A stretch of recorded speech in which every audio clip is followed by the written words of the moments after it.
बाबू खाद्य दिवस आम ब्लॉक रे विजु बाबू प्रतिमूर्ति को पुष्पमाल्य अर्पण करूँ।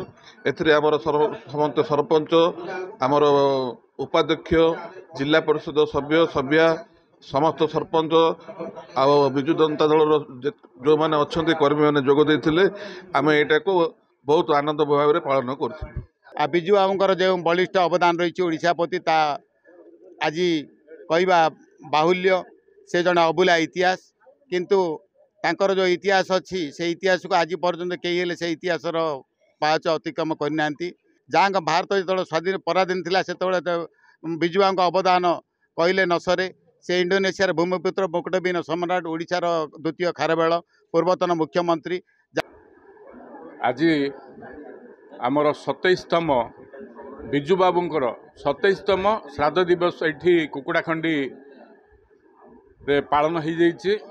प्रथमे आम सकाळे तिल तर्पण करूँ। तिल तर्पण करने पर आम विजु बाबूंकर प्रतिमूर्ति रे पुष्पमाल्य अर्पण कलु। तापर एठी गोटे बैठक आयोजन करा जाइथिला।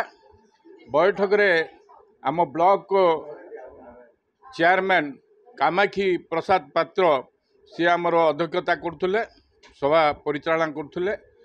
सी आ ब्लॉक उपाध्यक्षा विष्णुप्रिया पात्र थिले एवं जिला परिषद सभ्या अनेक सरपंच भाई सरपंच प्रतिनिधि भाई बैठक रे निष्पत्ति हला जे विजु बाबू को भारत रत्न पाई कुकुड़ाखंडी ब्लॉक तरफ दाबी करागला।